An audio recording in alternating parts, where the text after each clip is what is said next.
Hey all, hope all is well. This is another video in the Road to Grandmaster series, and this one I'm going to go over my round 5 game from the Charlotte Summer GM-IM Invitational. Now, if you followed the round 4 video, you know that I lost a tough marathon affair against International Master Alex Ostrovsky, and I was really just trying to rebound in this game from that one. My opponent in this one was Grandmaster Steven Zierk, a young 20-something Grandmaster from California. I believe he actually went to MIT, and I'm not too sure what he's doing now. I know he'd actually taken some time after he graduated to try and become a Grandmaster, and he succeeded in that goal. And I don't know if he had jumped back into the workforce or if he was still playing a bunch and maybe doing some coaching, so who knows? Maybe I'll have to ask him someday. But yeah, very, very tough player. Very, very good chess player and a tough test for me. Now, I was white in this one, so I was hoping to put some pressure on him. And, well, let's see what happened. I opened with knight f3, d5, and g3. And part of the reason I opted for this system is because I had some ideas connected to fianchetto setups. I'd played it in earlier white games in this event. There was, of course, that short draw against Tanguy Ringor in round 3, but also in round 1, I thought I had a decent chances in the middle game against IM elect Gauri Shankar. So I thought, okay, let me trot this out again. And here, Steven actually took a different course than, Tanguy actually did, or even Gauri, and went for knight f6, bishop g2, and c6.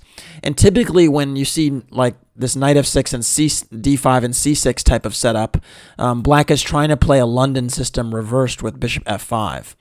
And this makes sense because I believe Steven does play the Slav and the semi-Slav, or not the Slav and the Queen's Gambit accepted, and at least he does not play Queen's Gambit decline. So if you're not a Queen's Gambit decline player, you're not going to rush to play e6 and choke out your bishop behind the triangle of pawns. So typically the idea here is by playing c6, you solidify your center here against c4, and you put the bishop to f5, and you argue that once your bishop is outside the chain, you have no bad pieces. I've actually employed this setup myself with black. I think most recently in the Chicago Open against FIDE Master Alexander Choi, which was a game I actually have a video on. I think it's probably number 80 something, if I had to guess, in the series. So definitely a very viable system, and also a very tough one to crack. So I played castles, and now bishop f5 was played, not a huge surprise. And I went d3. And d3 kind of introduces two potential pawn breaks, either c4 or e4. And the question is, which one do I want to execute? So if I go for e4, it requires more support. So I can need to go like knight bd2 and queen e1 to prepare e4. Now if I want to go for c4, I can do that right away. But the question is, how do I continue to create pressure there? Because after c4, it's very unlikely that black would actually just take on c4 and relieve the tension. And black is going to wind up playing e6 and having this strong triangle of pawns. So the question is, when you play c4, how do you increase the pressure on d5? So after d3, h6 was played, and this is actually fairly standard and precise move order in the reverse London, because if you go for e6 right away, you at least give white the option of playing knight h4, trying to secure the bishop pair from the jump. And yeah, I mean, you can go bishop g4, h3, bishop h5, g4, and there's some circumstances where going for the bishop right away might be a little ill-advised because there's knight fd7 here, and the knight on h4 is challenged. And so you could get the bishop pair, but it'd be at the cost of doubling your pawns, and that's not to everyone's cup of tea, especially when you've already castled kingside and you're weakening your structure. But sometimes you can actually wait on it too. You don't have to rush with g4. You can go like knight d2, and the point is that if, let's say, knight bd7 now, if g4 now, if the knight can't go back to g8, it can't go to d7, and if it went to g8, there's knight df3, reinforcing the knight on h4 and still attacking the h5 bishop. So there's some lines that are similar to this that you might see when you're trying to hunt down the bishop. And Steven basically says, I don't want my bishop hunted down. I'm going to play h6 and just secure it on that diagonal. And it makes a lot of sense. And one thing that, is a reason why h6 is played immediately after d3 and not before is because, let's say, when d3 is played, basically I'm taking away the e4 square from the bishop. So let's say I played another move, just as an example. Let's say I played b3. Now knight h4 is not as venomous, let's say I play knight h4 now instead of playing instead of playing b3 or d3. Now it's not as venomous for black because black can actually go to e4. And if I really want the two bishops now, I have to play this weird looking move f3, which weakens the whole g1 a7 diagonal and also blocks my bishop for a time. So it's not to everyone's liking to try and secure the bishop by moving your f pawn. And so the argument here is that this exchange, is kind of a favorable version. Not to mention the fact that not only is this diagonal weak, g1 a7, also h2 b8 is weakened because now the g3 pawn is a little more sensitive than it was with the white f pawn on f2. So those are kind of the dynamics at play as far as hunting down the bishop.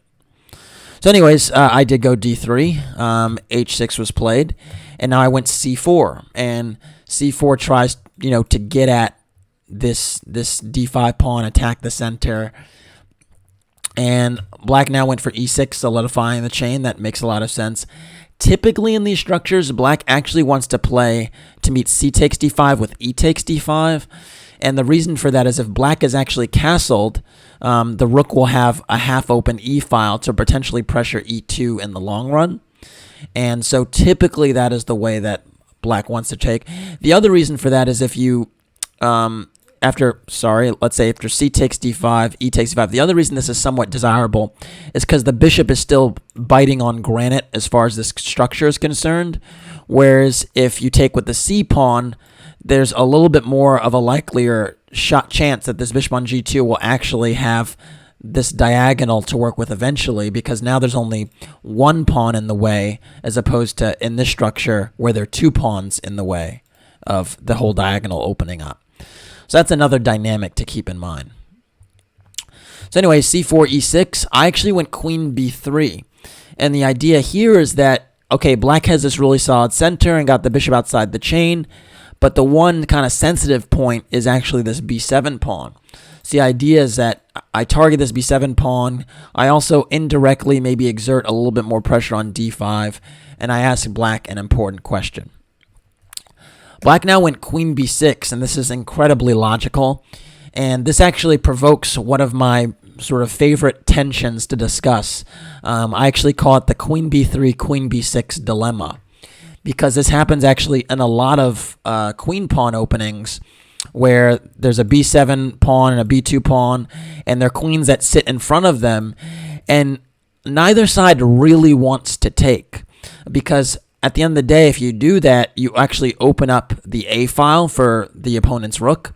So for instance, if I take on b6 here, after A takes b6, these double pawns are actually way more of an asset than a strength. And it's actually not just because of the open A file. It's also because the nature of this sort of pawn grouping here, b7, b6, and c6, is actually really nice.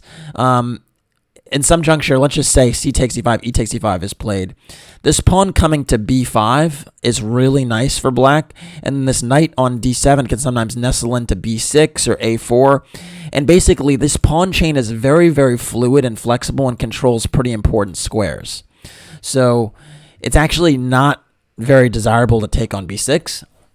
And the flip side, taking on b3 is not the end of the world for white because... white gets to have open A file. But that being said, the structure with taking on b6 is definitely better for black, in my opinion.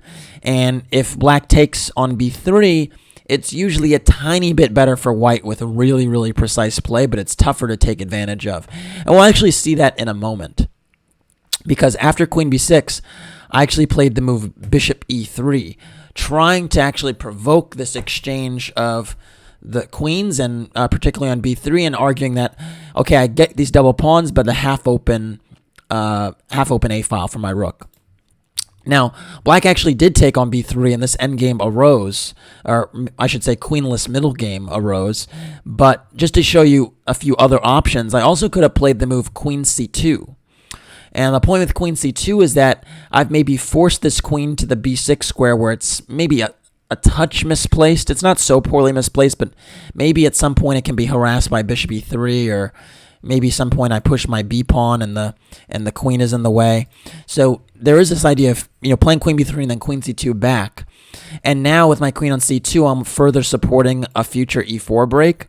So let's say like knight bd7, c takes d5, and e takes d5 is played like we talked about black typically wanting to play in these structures. Now e4 is actually fully viable because of the rook, bearing down potentially on the king on e8, and black not having castled yet. So it's kind of like a poison pawn to actually recapture multiple times because I have rook e1 winning material. So actually queen b6 and queen c2 would be another way to play the position, and maybe something that I might actually employ in the future, because this bishop e3 move didn't garner me so much out of the opening. And so let's see what happens. So bishop b3, queen takes b3, a takes b3, and you do see the pawn on a7 is being hit, and so black actually went a6. There were some lines the computer was saying you actually don't need to defend the pawn and can just go knight bd7, but I have a hard time explaining that entirely. I mean, I know that bishop takes a7 would be bad because now I have like a pin with bishop c5 and black would win an exchange, but I can't fully explain why rook takes a7, rook takes, bishop takes is something black would be comfortable with. If I had to guess, it's in part because this bishop is slightly out of play here, and there might be some lines with like knight c5 or bishop c5, maybe even c5, where the bishop is kind of trapped. But I can't completely explain that one away. So I don't think most humans would just give up the a7 pawn without really, really concrete preparation. And so it's actually very natural that Steven just played a6. And here's actually one of the first critical positions of the game, because essentially I have a scenario where, I did manage to force this queen b6, queen b3 trade, and I'm already castled, and I need to try and come up with some active play to kind of justify my double pawns and my setup. And so the first question you look at, or the first thing you look at, is your pawn breaks. Are there any promising pawn breaks that can break open the position, given that I have my king's already castled and maybe I'd be happy to open up the game? And so you start to look at those. So one would be a future pawn push to b5. That might be one way. Another way might be this e pawn coming to e4. Another way might be c takes d5. And I think the issue here for white is that none of the pawn breaks are really easy to execute. So let's just start with b4, for instance. Like, I can't go b4, b5 right away because the bishop is actually just controlling that square, so that's kind of problematic. If I go c takes d5, e takes d5 is played, and there's still no immediate break. But black could even consider knight takes d5 and just not allow the bishop life on this diagonal, and then the knight might even pop into b4 afterwards. So that's a possibility. And then if I go e4, you see that's going to take some time because my bishop is on e3 a little bit misplaced. And after e4, black can take once and then just back the bishop up and keep the diagonal closed for my bishop on g2. So I think even though the computer, gives these positions as equal, and actually white has tried this setup. I checked the database more than any other setup. I mean, in these types of positions with queen b3, queen b6, white has tried it like several dozen times and hasn't really gotten so much from the opening. It's just a fresh position, but it's not one that's so easy to play, and so it is actually tough for black. It's tough for white to make really good moves that keep the initiative going. And, black's next few moves are pretty clear, right? He's going to go knight bd7. He's going to develop the bishop to e7 or d6, probably d6. And he's going to castle. And, he's not going to have any, serious structural weaknesses and just a very solid position. So the ball's kind of in white's court to prove that there's play here. And it's a tough challenge. I decided to play h3, which kind of entertains g4 in some lines, but it's probably not a great move because it weakens the g3 pawn in certain circumstances, and it's also kind of slow. And I did see one game where Timur Rajabov, recent winner of the candidates tournament, the 2019 World Championship qualifier after winning the candidates tournament. He played the move knight c3, and then after knight bd7 went rook a4. And this is actually a really creative way to entertain b4, I think, because the knight can't challenge the rook on a4 because the bishop is on e3. But again, I do have my suspicions about, this whole setup with knight c3, rook a4, and b4. Does it really work? Am I really getting somewhere? It's tough to say. But that's an interesting idea, and he did win that game. So maybe that's something that could be considered. But instead, I went h3. So after h3, knight bd7, I went knight d4. And yeah, another kind of peculiar move. I think maybe my idea was now that I played h3, the bishop can't pop out to g4. So it pretty much has to go back to h7. But it's unclear where my knight is going next. And so after knight d4, bishop h7, it's like, well, what's my follow-up here? And now black has a few attractive ideas. He can continue developing with bishop e7 or bishop d6, or he can just play e5, and after my knight moves, play d4 and kind of get a few tempo on my pieces. But really, I think it's quite decent if black just holds this pawn structure together and continues to develop, because I'm not really initiating any play in the middle, or at least any meaningful play. And quite frankly, I would almost welcome black to push either the c pawn or the e pawn, because it would open up my bishop on this diagonal, which is being totally shut down now. So that is, that's kind of the thing in this position. If black holds firm and doesn't, respond to the provocations, I'm actually not left with anything remarkable. So anyways, I went f4 here, trying to justify my knight in the center. And yeah, this move probably misses the mark because I'm just creating more weaknesses. Now g3 and my e3 bishop are weak. And black just went bishop d6, continuing to develop. No harm, all good for black. I went bishop f2, now trying to tuck my bishop back, protect g3, maybe entertain pushing the e-pawn in some circumstances. But one of the issues here is that when I push the e-pawn, the d3 pawn is very weak. And this is a common theme in these types of King's Indian attack type of positions, or these knight f3, g3 positions rather, is that, this knight on d7 can pop out to c5 and really take advantage of some of the weak points in my position. And so e4, really sometimes is more of a, creates more problems than it actually solves. So after bishop f2, castles was played, and now I went knight c3, just developing, and I think I was really, really wanting black to push the c-pawn or the e-pawn to open up my pieces, but, black would not oblige, and instead just went rook fe8. And the point is that, yeah, he might push these pawns eventually, but only when he's completely ready. And you can see that black is nearly ready to do some type of pawn break, because nearly all of his pieces are well placed now and mobilized to get something done. So, good move. I now went c takes d5, and this is a massive, massive step in the wrong direction, because after c takes d5 and e takes d5, I'm basically just opening the position for black on the e-file, but not getting the returns with my bishop on this diagonal. So the point is, like, if black was to try and open the position, he would have needed to play e5 or c5, and that would have secured me counterplay. Oops, that's a poor diagonal drawn. That would secure me counterplay on the g2 to a8 diagonal. But the way I do it, by capturing, I actually don't get any play on the diagonal, and another bad arrow, like so. And now e2 is a target. So huge mistake here, and just a terrible decision.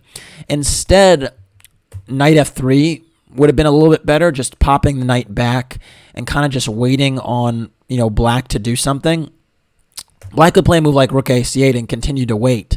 And this position is actually close to equal because, again, whenever black actually pushes, my bishop, has some squares to play with. But the way I did it was just too rushed.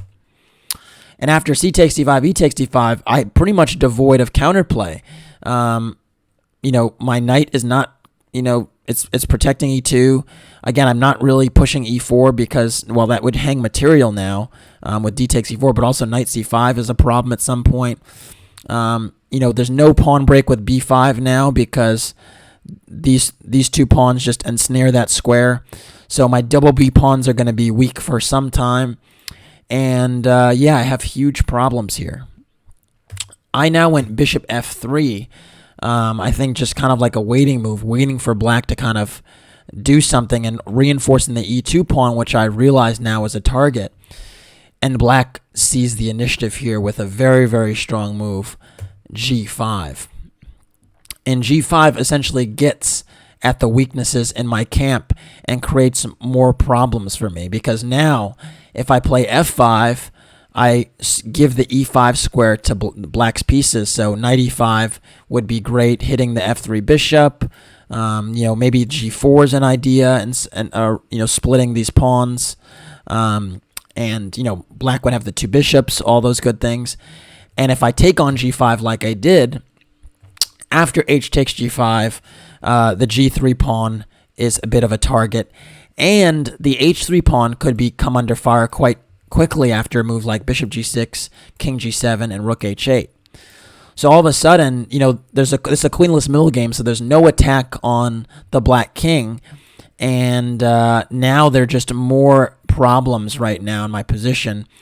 And knight e5 is still a move that can come into play to challenge my f3 bishop.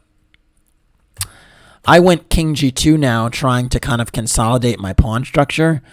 But this doesn't really solve very much because now knight e5 comes.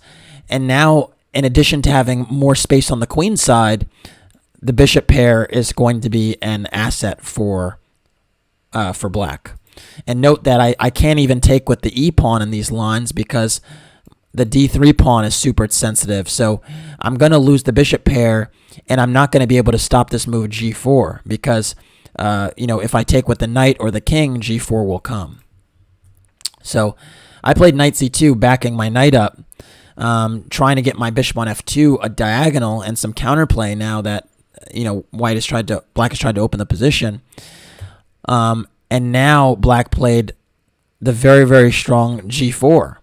Not allowing me to fix this g-pawn by playing g4 myself and saying, you know what, I can take this bishop whenever I want. Like, it's not going anywhere now that it has no squares and I've played king g2. So after h takes g4, knight f takes g4, knight takes f3 is still in the cards, and now there's some world where this knight might also look at f2. So, yeah, tough spot. I played bishop takes g4, thinking that, that knight on g4 was now going to be a huge problem because I was already fearing scenarios where there'd be like rook e6, rook he8, and sometimes rook h6. And I thought, man, like, these knights are just too strong. A better move would have actually been bishop b6, trying to just keep the bishop away from the knights and at least, keeping this one, kind of nicely blockading the black pawns on the queen side, maybe giving me some vague dark square control. Black is still better here, but it's just a better try for white to proceed with the game. Instead, after bishop takes, knight takes, I still have a ton of problems with this bishop on f2, and now the e2 pawn is also something that my knight has to guard, and the e3 square is something that my c2 knight has to guard. So huge problems, and now white is actually there's equal material, but white has a terrible pawn structure. is down the bishop pair, so to speak. And believe it or not, even with the queens off the board, my king is very airy because all of black's pieces are kind of converging on this side of the board. So it's a huge, huge challenge for me. I played bishop b6 now, trying to just preserve at least one of my bishops. And now black went rook e5, and you can just see with this rook, bearing down on the 5th rank, there's a dual-purpose strategy of putting more pressure on the e-pawn, but also entertaining rook h5. And there are some circumstances where, rook takes e2 as an exchange sacrifice will be quite strong because you get a pawn, you get at least a pawn for the rook and knight, and the c2 knight is also hanging. The d3 pawn would collapse, and so actually doubling the rooks and just taking on e2 is a serious threat. Because of this, I think I played rook a4 because I thought I couldn't afford to wait and allow for this, these rooks to barrel down e2. So I thought, okay, time to try and get some counterplay on the 4th rank. Kind of ironic that I talked about rook a4 being this idea in the opening that Rajabov played to try and push b4, and now I'm desperately using it to kind of activate my rook along the 4th rank. So maybe I could have tried it in the opening instead of at this, desperate juncture. And because after rook a4, black now went rook g5, and now I have new problems. The rook and the bishop are potentially barreling down on g3, and the knight is well covered. So, yeah, tough spot. After rook g5, I went rook h1, now trying to get my other rook in the game and challenge the knight on g4 again.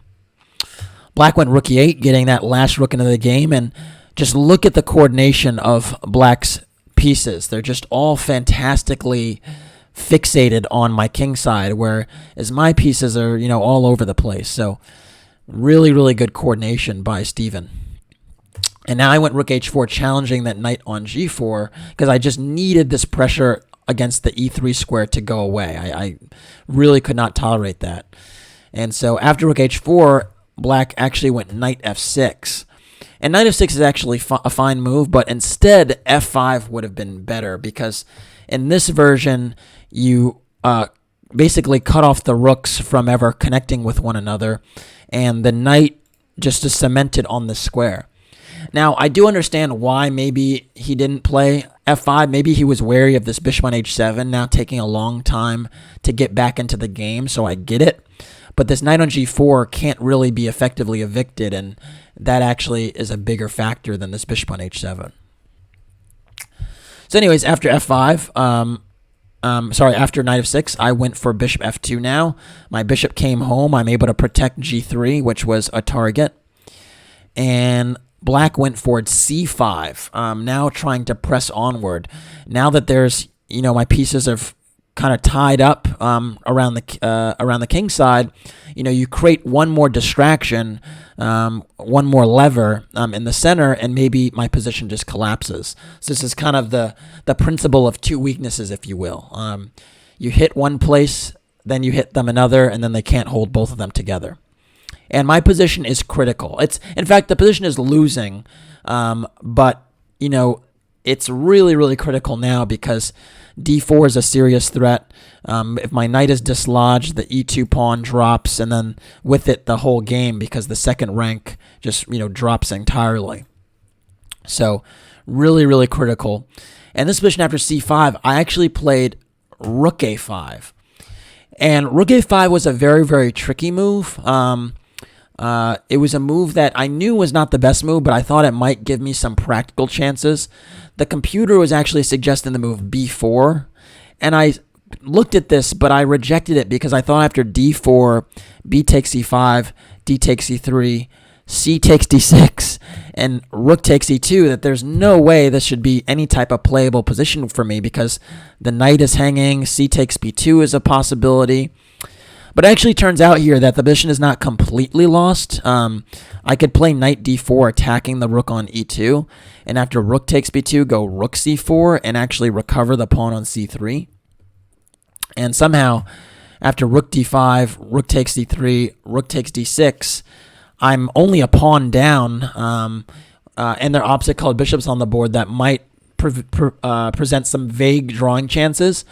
But actually, I believe this position would be a matter of technique, because you see that my remaining pawns, d3 and g3, are really terrible pawns. In particular, the one on d3 is very, very bad and a target of this bishop on h7. And black has two connected pass pawns that I think will be ushered up the board slowly but surely. So I don't really seriously believe this line, even though the computer is saying it's not dead lost yet. So I think rook a5 at least was a better practical try. And after rook a5, I actually got my chance, because black actually played the move bishop f5, which I believe is a mistake. Instead, the move rook g e5 was much stronger. And the point is that you're willing to give up c5 if it means rook takes e2 check is played. So, for instance, let's say bishop takes c5. Well, actually, no, not even rook takes c2. I think, wow, there's going to be huge. I think rook takes e2 is a problem, but there's also just the move bishop c7 first. And the point is now the rook is does not have any squares in the A file, so it has to go back. And now rook takes e2. And the point is that black is picking up a piece or two pieces for the rook. And so this position after the king moves is just completely lost, because black has netted both knights for a rook. And yeah, this is enough material to win. So this would have been the better way to go, rook g e5, because essentially, like I said, barreling down on the e2 pawn would be a problem. And now if I can't take on c5, I have huge problems, because d4 again becomes a threat, pushing my knight back. Instead, though, the move bishop f5 was played, and this gave me my one shot at counterplay, my one chance to try and change the narrative of the game in some way, or at least to change the flow of the game, the ebb and flow of the position. And I took my chance and played the move rook takes c5. And I could tell that Stephen was visibly, bothered by this move, because he thought for a while after it, and I don't think he truly had considered it. But it was what I was considering with rook a5 all along, was my own exchange sacrifice. And my idea is that if I'm able to get rid of one of these bishops, and ideally the dark square bishop, there's a lot less pressure on my king side, in particular my pawn on g3. And the important thing about taking a central pawn is that after this exchange, now the d5 pawn is isolated and potentially a target. So I thought that even though black is definitely significantly better here, or reasonably better here, I thought that the position was not necessarily winning, because all of a sudden it's an endgame where there's opposite colored bishops, which gives me some fighting chances, and I have a target on d5 to work with. And I thought these two elements mean that it's going to be a very, very difficult conversion.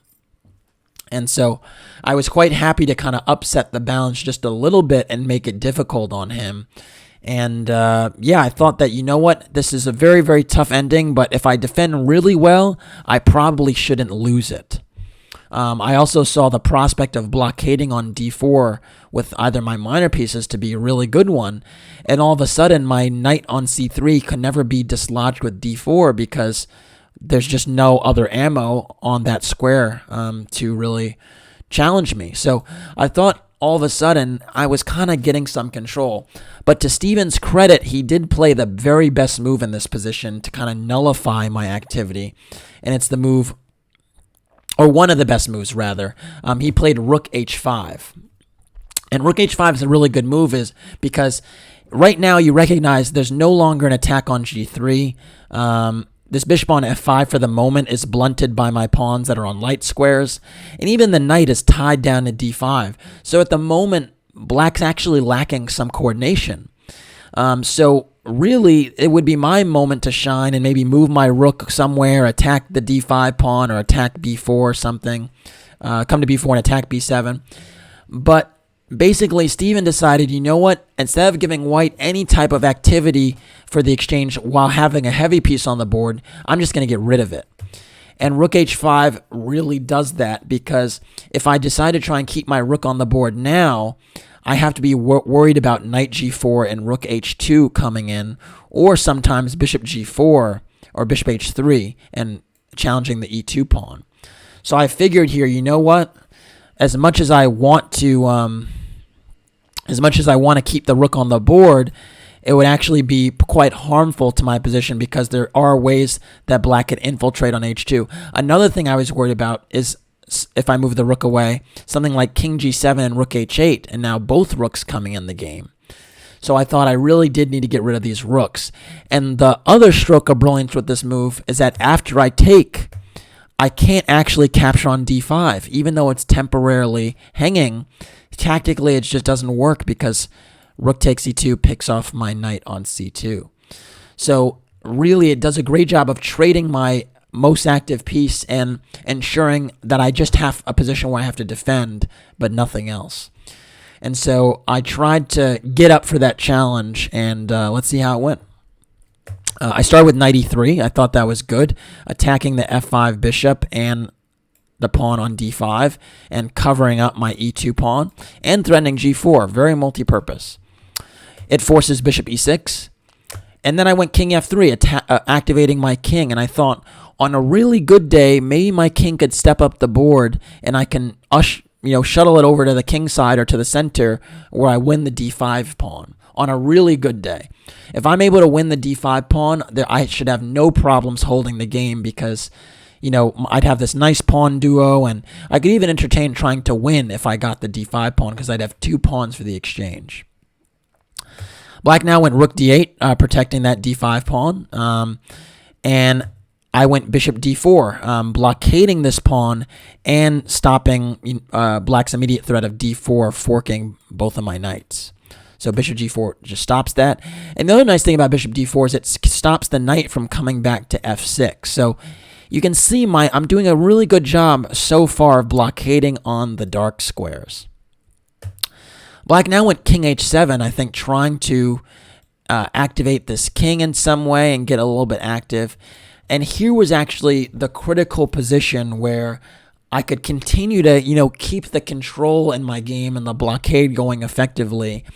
And I unfortunately missed the mark. Why don't you pause the video and figure out what's the best move to play in this position for white?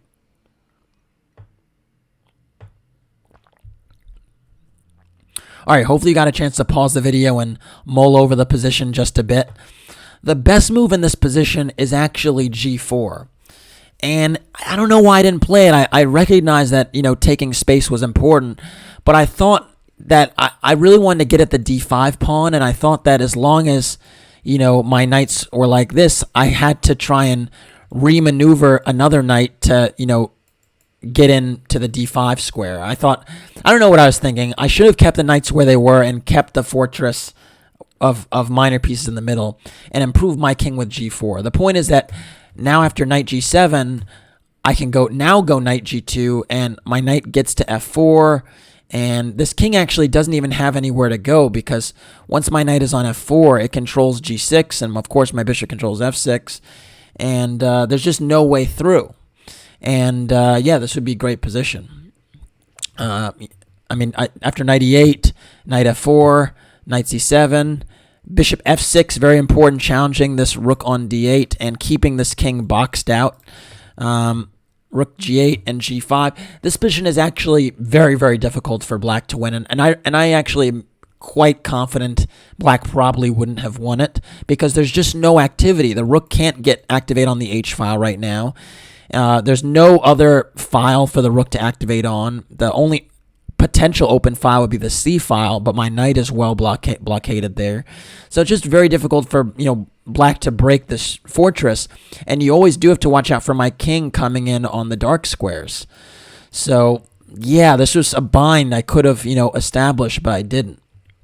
Instead, I played the move knight a4, and this is a step in the wrong direction because not only am I potentially opening up the c file, but I'm not establishing the bind on the king's that I need to establish to tie down black's king. And so after knight a4, black went king g6. And after knight c5, bishop c8, and you would say, oh, well, this is good. The bishop now is a little bit passive here. But the issue is now that the king is actually way more activated than it should have been, and I'm going to have a hard time tying him down completely. After bishop c8, I went b4, and I thought this was some achievement now, establishing my knight on c5 like this. But again, there's not the same pressure on d5 as before, so now black can kind of effectively defend it and free his rook. Knight g7 was played, and I think this kind of gets at that point, is that now black's actually going to manage to force off a trade or minor pieces that further breaks a blockade and allows black a file for his rook, whether it's the h file or the half-open c file. I played bishop e5, and then knight e6 was played, and I'm pretty much obliged to allow some type of exchange. I took on e6, and bishop takes e6 was played. That's very, very good and alert. Note that f takes e6 is not so good because you cut off your bishop and kind of make it weak for now, and this would be a tough one to kind of improve your position with. So good choice to take with the bishop. And after bishop takes e6, I went knight c2, trying to now establish another blockade on the dark squares, but it's much harder now that one of the knights has been traded off. Rook e8 was played. I went bishop c3, and now king h5, and black's idea is to kind of play on the g file or maybe even activate the king. And bishop g4 check is the immediate threat hitting e2. So I have to go knight e3 to stop that. And now king g5, and after bishop d2, king g6, bishop c3, king h5, just repeating a few times, king f4, king g6, knight c2, f6, and this is the plan all along that I think black was basically going for, is eventually play f6, you shut out my bishop on the h8 square, and now the rook could potentially activate if it wants. I played knight d4 now, and bishop d7 was played. Good move, controlling all of the knight's squares forward that I could consider. And I'm just kind of tied up. Slowly but surely, I'm losing more control. I have this blockade for the moment, but can I really hold it? I don't know. It's kind of doubtful. I went king f3, king h5, king f4, bishop g4, and now there's finally some encroachment on my pawns, which means that I'm forced to create a weakness. My king can no longer come back and support, so I have to play e3 or e4. I played e3, just protecting the pawn like that. And now bishop h3, and it immediately gets at the weakness created by e3, because now I can come from behind and go bishop f1. And I felt that I was losing the thread here. Now, apparently the position is not lost yet, and I could fight with b5. And after bishop f1, b takes a6, b takes a6, apparently e4 is not yet lost. After bishop takes d3, g4 check, king g6, and e takes d5, I still have a pawn for the exchange, and we are, trading a lot of pawns, so reducing the material definitely helps me. But I still have a hard time believing this is going to be holdable. Yeah, it's very difficult for me to believe that, although it appears that I'm still fighting. Note that rook d8, which you might think just wins the pawn on the spot, does not, because I have knight c6, and you can't take because of this fork. So I am kind of fighting, but I don't buy it. And maybe actually the move knight f5 is a little bit better, actually, because from f5 I actually can play d6 to protect the pawn if need be. Note that bishop takes f5, g takes f5, I believe would be probably a draw, because I don't see a way you can attack the d5 pawn twice and also protect the f6 pawn. So, but anyways, that didn't happen. I didn't play b5. I played knight b3, and my idea was to try and go to c5 and attack his pawns. But the issue is when I move my knight away from d4, I'm breaking the blockade a little bit, and my knight is becoming decentralized where it's not as effective. So after knight b3, king g6 was played, covering the f6 pawn, which is sensible.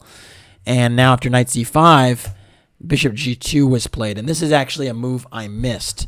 The point of bishop g2 is now if I take on b7, d4 just picks up a piece because I can't defend the c3 bishop and the b7 knight.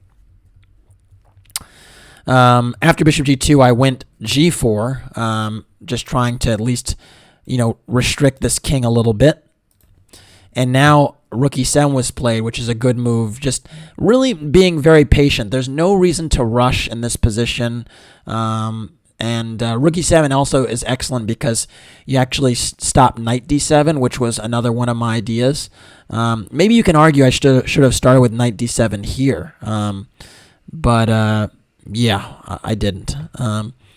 So, yeah, after g4, rook e7 just stops knight d7, which is great. And again, it's tough for me to improve here. I went king g3, attacking this bishop, but a better move actually would have been knight a4 because I shouldn't allow the king to come up to g5. And after bishop f1, I can go knight b6 and continue to fight because I'm challenging the d5 pawn. Instead, after king g3, bishop f1, my pawn on e3 is attacked, and the bishop on d3 is challenging the pawn on, the bishop on f1 is challenging the pawn on d3. So now b6 is actually a threat, taking the d3 pawn. So actually, I played king f2, trying to challenge that bishop, and after bishop h3. Now I have a new problem because g4 is hanging, and I can't go king g3 because rook takes e3 check. So, and if I go king f3, all of a sudden king g5 just picks up the g4 pawn. So again, you could see how when I move my king back and when I decentralized my knight, all of a sudden black was getting some squares for his own pieces to work with. So it would have been better to just hold the blockade and shuffle as opposed to, trying to create threats of my own. And it's the hardest thing to do when you're defending, is to not lash out and to just be super, super disciplined and passive. Because normally being passive is the best way to defend, but it's also the way that's most inhuman. So it's kind of paradoxical. After king g5, after bishop h3, I went e4 now, understanding that g4 is going to drop. And black played b6, which is a really excellent move, trading essentially willing to give up a flank pawn for a centralized pawn. The point is that if I go knight takes a6, d takes e4, d takes e4, and bishop takes g4, you can see this knight on a6 is nearly trapped, and this pawn on e4 is dropping. And if the f pawn is kind of, by its lonesome and has no other pawn that challenges it on the file, up in exchange, it'll be an easy conversion. So here I actually tried my last kind of chance, if you will, and played the move e takes d5, which I knew loses, but I thought, what the heck, let's try it. And after b takes e5, d6, this was my one last hope. I was pinning my hope on having connected pass pawns. So, yeah, there's still some tiny tricks here. Black went rook e8, and I went b takes c5, and then bishop takes g4 was played, and I went c6. And there was one final trap here, and Steven was on only a few minutes in the position, so my one final trap was if he plays the move rook d8. This was not played, but if he plays rook d8, I actually have the amazing move d7. And the point is that if you now play bishop takes d7, trying to, stack a piece for the two pawns, I don't actually recapture on d7 right away. I go bishop a5, amazingly. And the point is I'm attacking the rook, and if you take on c6, of course I take on d8, and that's an opposite-colored bishop endgame, which is drawn. And if you move the rook away now, wherever you move it, now I'm actually winning because I take on d7, and my bishop supports the queening square. So that was my last trick, in his time trouble. But after c6, he played the more accurate move, rook c8. And after this move, I actually resigned. The reason for that is, of course, if I go c7, the bishop effectively blockades my passed pawns, and the king will come over and actually, support them and take them. And now if I go d7, now bishop takes d7 is the move, because now if c takes d7, rook d8 just takes the pawn, and yeah, that's pretty much the idea, is that now you can play bishop takes d7. There's no bishop a5 tempo on the rook on d8, so it's just a lost position. So anyways, after rook c8, I resigned, and yeah, I actually lost my second game in a row. Really, really tough, because, you know, the last game I played was 121 moves before this one, and this one was another, you know, I think it was like 59 moves or something like that. Let me check. Yeah, it was 59 moves, and just, you know, you feel like you're playing these long games, you should get a little bit better luck. Especially because the grinded out type of style is my style. But you could see I was not really in the game from the jump in this one, and very, very quickly got a worse position. So even though it was a long game, it was not one where I was pressing, I was just defending. But I do kind of feel that whatever the circumstance, if the game is long, it typically means that, you know, I'm not going to lose. And so it was disappointing to lose back-to-back barn burners, if you will. So tough in that respect, but hey, there is still, even being on -2, there's still 4 rounds to go, so you want to try and remain focused and positive, because if it continues to snowball, it just becomes a total disaster. And if you can recall, in St. Louis, I had the 1 out of 9 event where it did snowball in a terrible way, so I wanted to try and stay focused best I could. Anyways, that's it for this one. Thanks for watching. Please like and or subscribe to the channel. And if you want to support the Road to Grandmaster journey, please do so by making a donation through the PayPal link in the description below. Thanks again. Take care.